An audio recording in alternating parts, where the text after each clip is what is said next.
Dolls जिसके साथ हम बचपन से खेलते आ रहे हैं, लेकिन क्या होगा अगर वही डॉल हमारे साथ खेलने लग जाए। हेलो दोस्तों, welcome back to my YouTube channel haunted Dastaan. मैं हूं आपका दोस्त सतीश और आज मैं आपको ऐसी डॉल्स के बारे में बताऊंगा जिसे जानकर आपके होश उड़ जाएंगे। स्क्रीन पे आपको जो फोटो दिख रही है उस डॉल का नाम है मैंडी, जिसने पुराने कपड़े पहन रखे हैं और सर फटा हुआ है।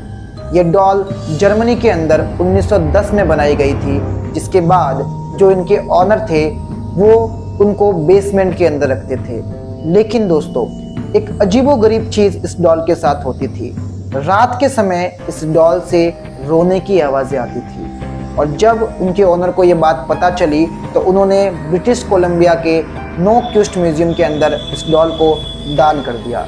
लेकिन इस डॉल ने वहाँ भी किसी का पीछा नहीं छोड़ा और जब उसको किसी रूम के अंदर रखा गया तो रूम में रखने के बाद अगले दिन जब उस रूम को खोला गया तो नज़ारा कुछ और ही था, क्योंकि उसके बाद उस रूम में सारी चीज़ें तहस नहस हो रखी थी और ऐसा लग रहा था जैसे कोई भारी तूफान उस रूम के अंदर आया हो। उसके बाद उस डॉल को जब एक नई डॉल के साथ में रखा गया तो मैंडी ने उस डॉल को भी तहस नहस कर दिया और वो नीचे ज़मीन पर गिरी हुई मिली।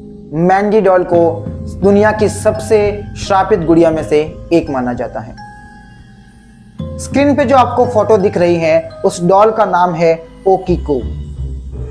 आज से लगभग 100 साल पहले 1918 में एक लेडी थी जो अपनी बेटी के बर्थडे पे उसको प्रेजेंट देना चाहती थी और जब वो एक शॉप में जाती हैं तो वहाँ पर 40 सेंटीमीटर एक डॉल को देखती हैं। उसको डॉल बहुत अच्छी लगती है अपनी छोटी सी 2 साल की बच्ची के लिए और वो उसको परचेज कर लेती हैं। घर पे आके वो उस डॉल को अपनी बेटी ओकीको को दे देती हैं। ओकीको को उस डॉल से बहुत ज़्यादा प्यार हो जाता है। वो जहाँ भी जाती है उस डॉल को अपने साथ रखती, यहाँ तक कि सोते वक्त भी उस डॉल को अपने पास में लेकर ही सोती। लेकिन दोस्तों, कुछ दिन के बाद मिस्टीरियस तरीके से ओकीको की मौत हो जाती है, जिसके बाद घर वाले उस डॉल का नाम ओकीको रख देते हैं और उसको बिल्कुल अपनी बेटी की तरह ही ट्रीट करते हैं। लेकिन कुछ दिन के बाद घर वालों को उस डॉल के अंदर अजीबोगरीब चीज़ें दिखाई देना शुरू होती हैं। वो नोटिस करते हैं कि उस डॉल के बाल धीरे धीरे बड़े हो रहे हैं और उसके बाद वो पैरानॉर्मल इन्वेस्टिगेटर्स को बुलाते हैं, जिसमें ये पता लगता है कि वो जो बाल हैं वो रियल ह्यूमन हेयर हैं और ओकीको की आत्मा अब उस डॉल के अंदर आ चुकी है। तब से इस डॉल को श्रापित डॉल माना जाता है।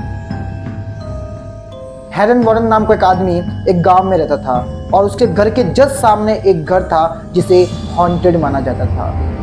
कुछ दिन के बाद हेरन वॉरेन अपनी स्टडीज़ के लिए शहर चले जाते हैं और 20 साल के बाद वापस अपने घर आते हैं और घर आते ही वो डिसाइड करते हैं कि वो सामने वाले उस हॉन्टेड हाउस में जाएगा और एक्सप्लोर करेगा। लेकिन जैसे वो उस घर के अंदर एक्सप्लोर करने के लिए जाता है उसको कुछ हॉन्टेड चीज़ तो नहीं मिलती, लेकिन ज़मीन पे पड़ी हुई एक डॉल मिलती है। ये डॉल 1700 साल पुरानी थी और इस डॉल का नाम था लीडा और ये डॉल ओल्ड मटेरियल से बनी हुई थी। इस डॉल की खास बात ये थी कि जब भी कोई इंसान इस डॉल के पास में रहता है उसको ऑटोमेटिकली विदाउट एनी रीज़न रोने का मन करता है।